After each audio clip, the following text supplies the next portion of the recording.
Nationalism and Indian cinema share a very different connection.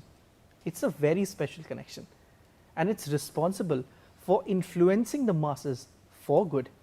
And today in this special episode, we will talk about how the Indian cinema has evolved over the years and how nationalism in Indian cinema is very significant.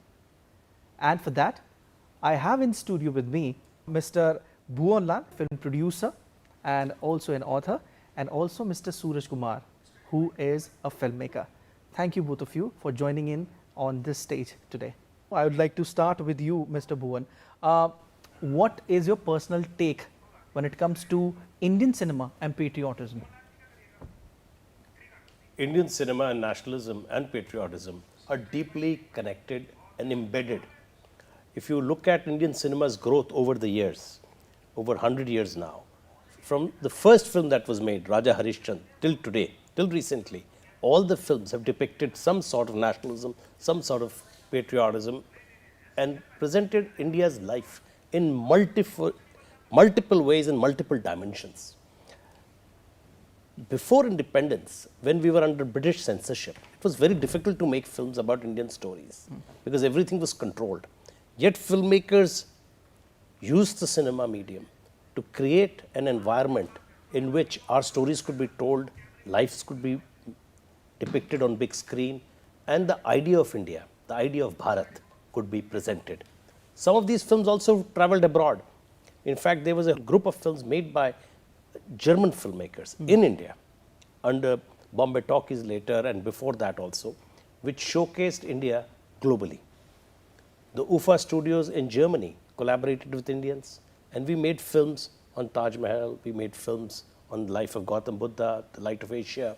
We made several such films which showcased India and the ideas of India and took them overseas.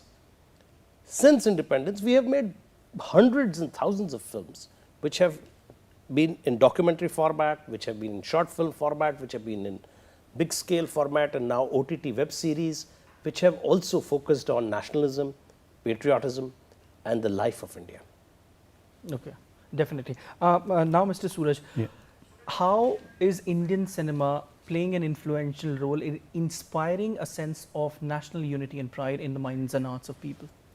So, cinema has played a very important role. I mean, you can say it's a very important thread to connect all the Indians, especially Hindi cinema, So when we talk about the cinema, and in the terms of patriotism, so Hindi cinema has played a very important role.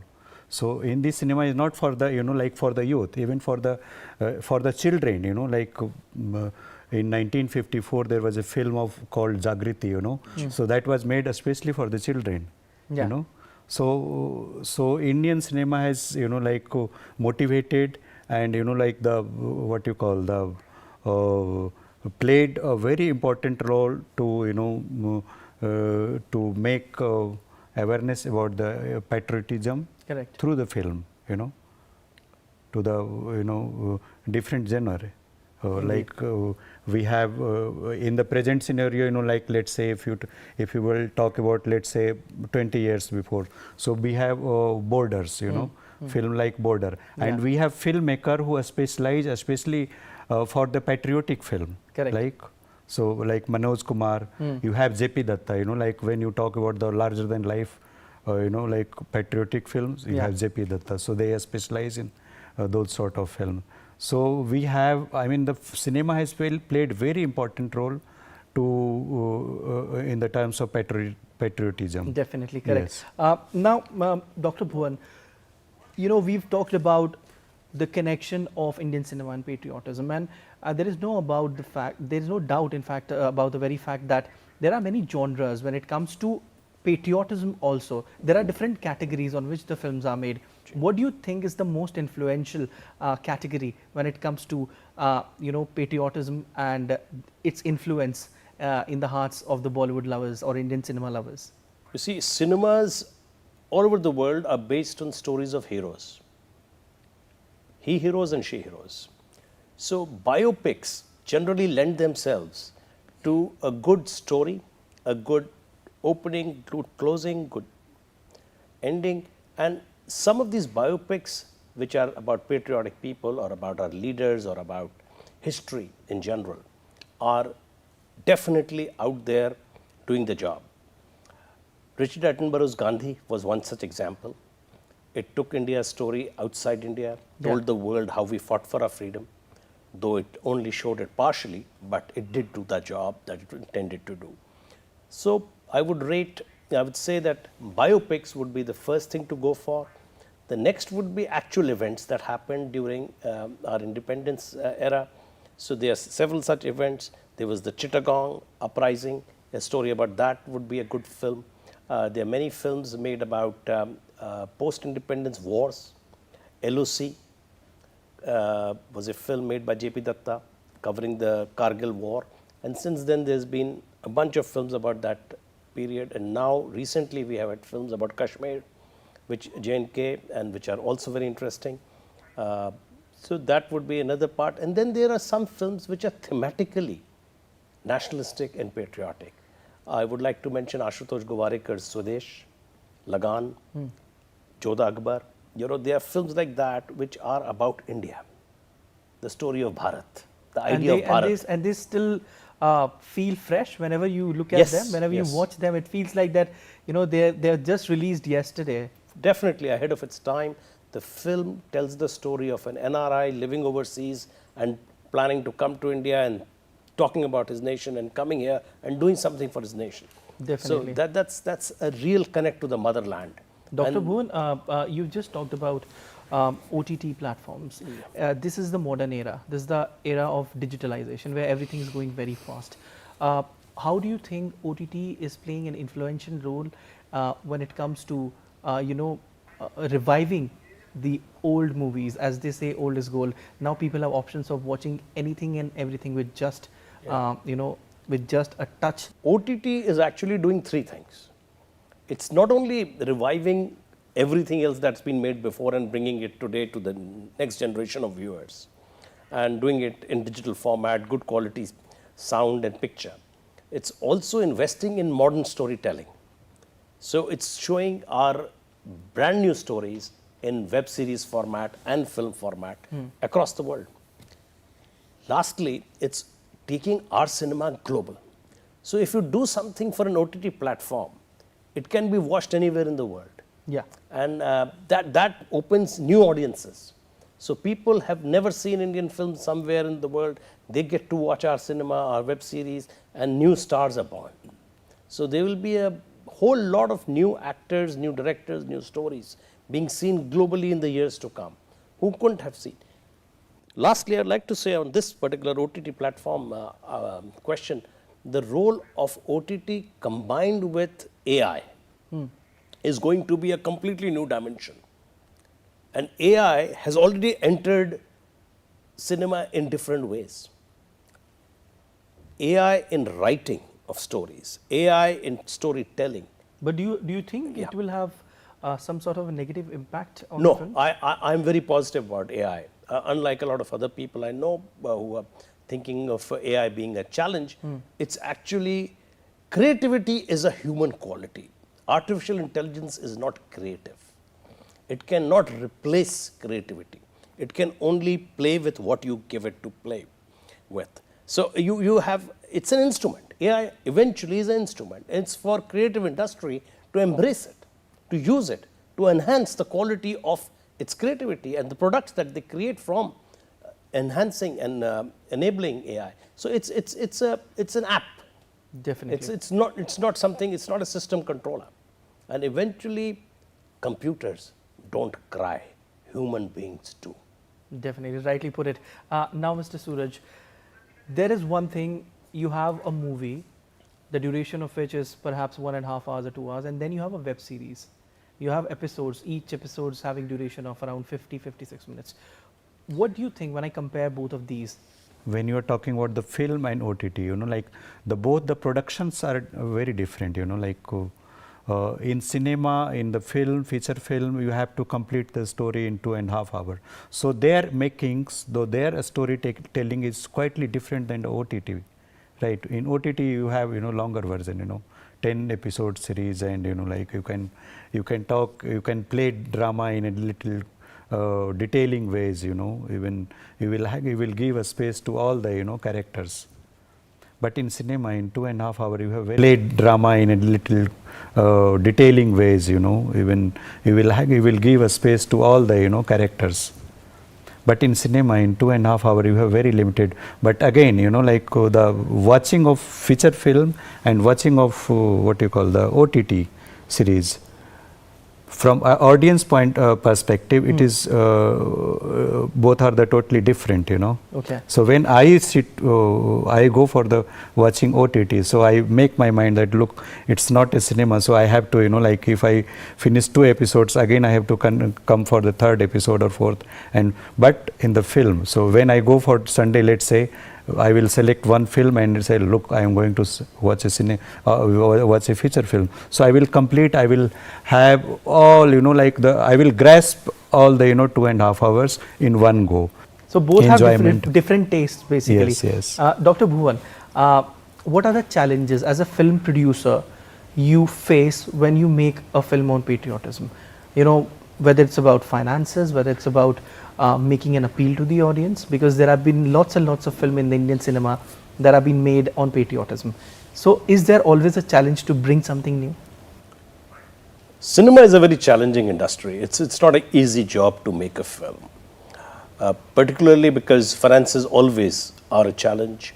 Getting actors to sign the dotted line and be part of a project, getting a good director to lend his creativity and name and vision to a subject, and getting a script going.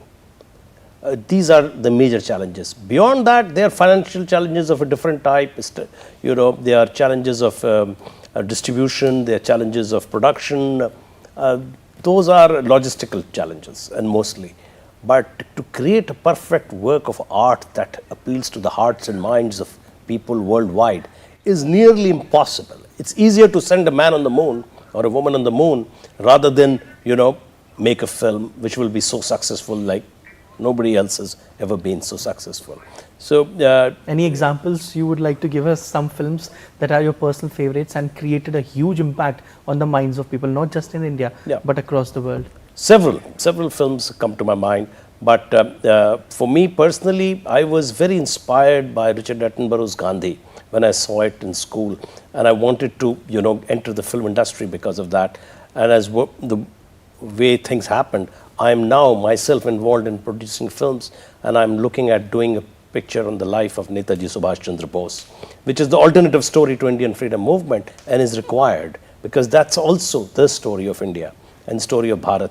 And what he did has not been depicted in the scale of Gandhi film. It has to be done on the same Hollywood style, epic format of an Indian freedom fighter, revolutionary leader who took on the British Empire.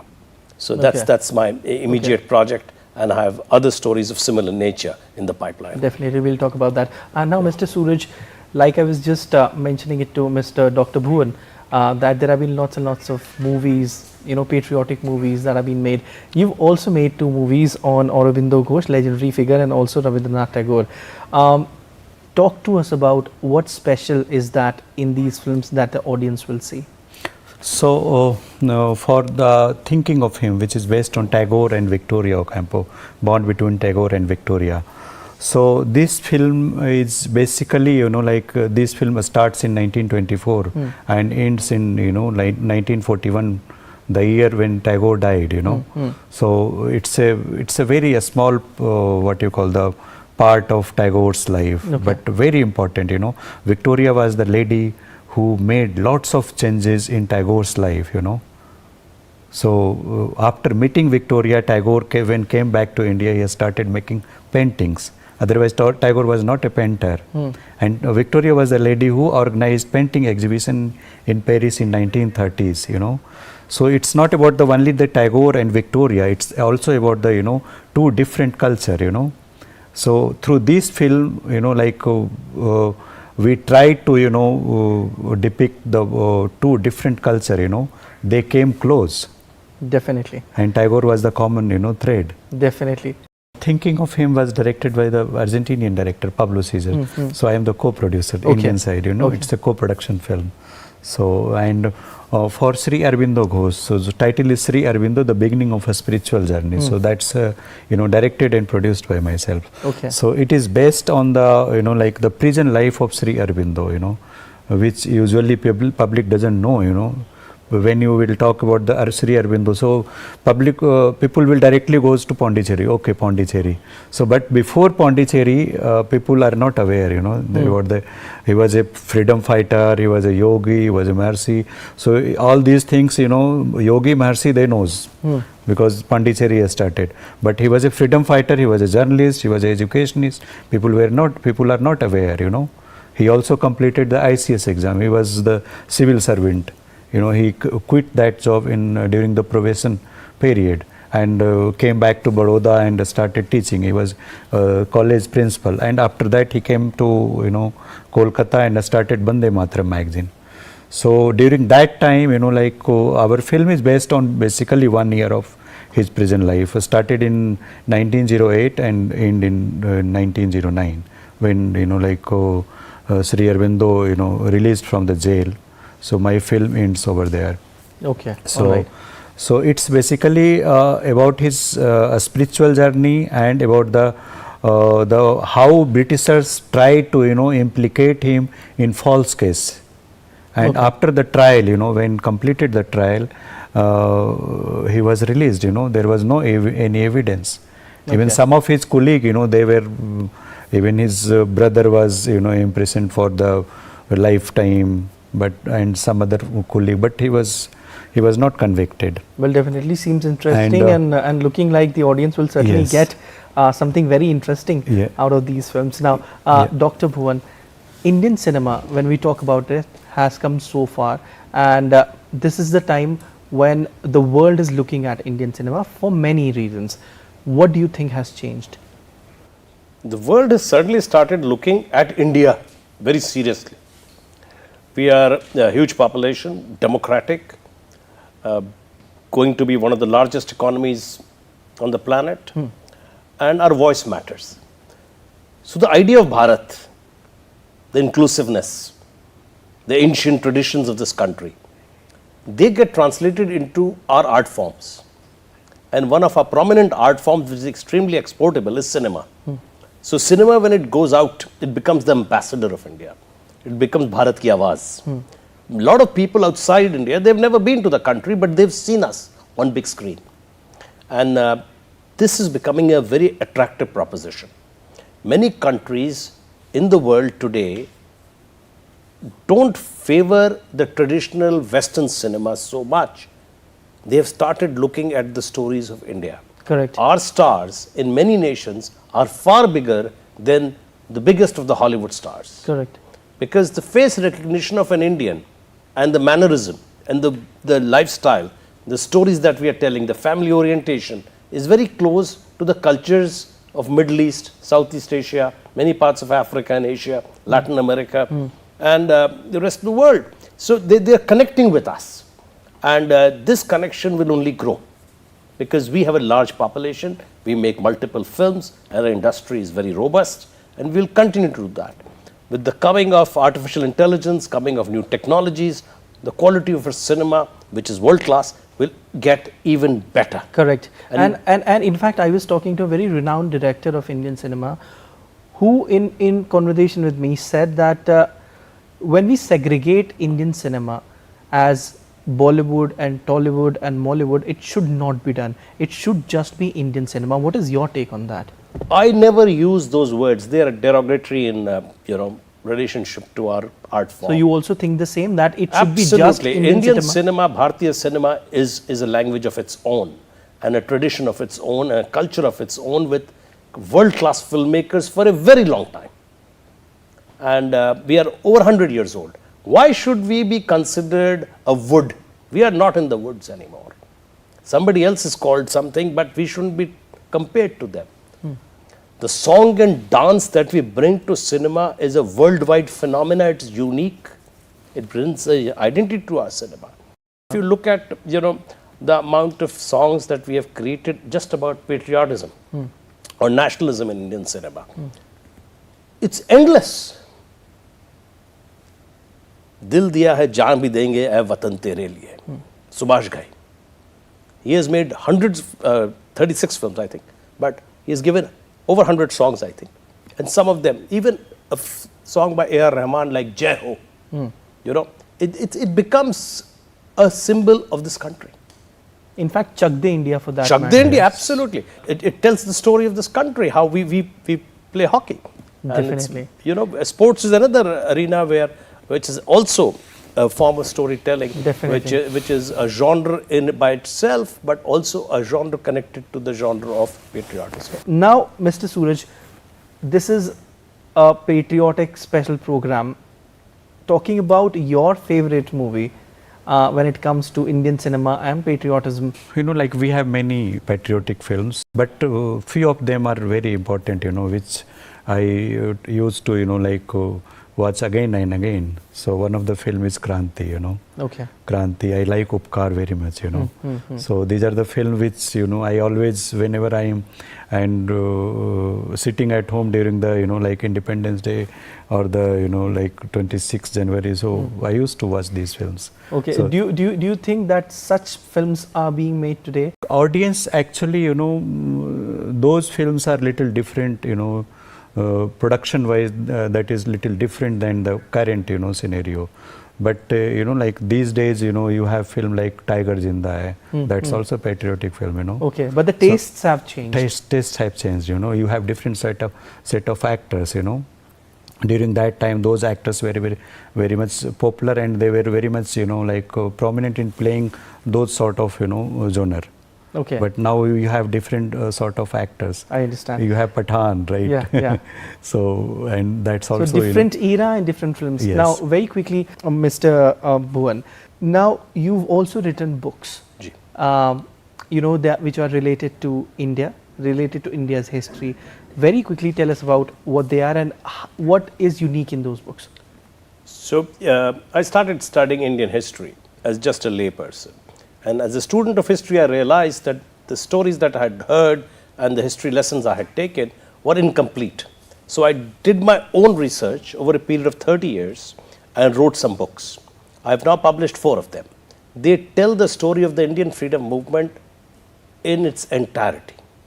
They are not just talking about one aspect or the other aspect.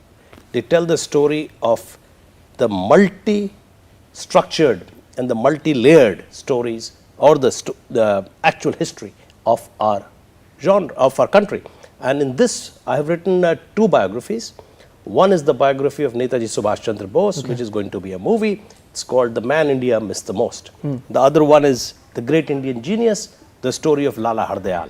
And then I have also written a book on Delhi in the era of revolutionaries, which is a book about the story of Delhi from 1857 to 1947 and what transpired here in that period relating to the Indian freedom movement. And I'm currently writing the biography of Sardar Patel. Your next project in the pipeline? My next project, of course, is the story in the film industry is Subhash Chandra Bose. Okay. I'm working on that right now. Okay, and Mr. Suraj, yours? So I am producing or directing a film on Mahatma Gandhi, you know, Mahatma Gandhi's ideas of passive resistance, you know. That was the idea when in 1910 it was, you know, Gandhiji, when he was in South Africa, he started, you know, experimenting all these things in Tolstoy form, you know. Okay. So I am going to, you know, documents the interviews and the, you know, Gandhi's followers on the basis of, you know, non-violence, passive resistance all over the world. So, Yes. Mr. Bhuvan and Mr. Suraj, today we talked in depth about the connection which the patriotism and Indian cinema has and how influential it is. Also, on the very fact that how Indian cinema is making waves when it comes to global stage. Thank you so much, both of you, for joining us today. Well, that's it in this episode of Nationalism in Indian cinema. The pivotal importance it holds and how the Indian cinema is creating waves, not just in the country, but on the global stage. That's it in this special episode. We'll meet you in the next episode with a different theme.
Welcome to Jaipur.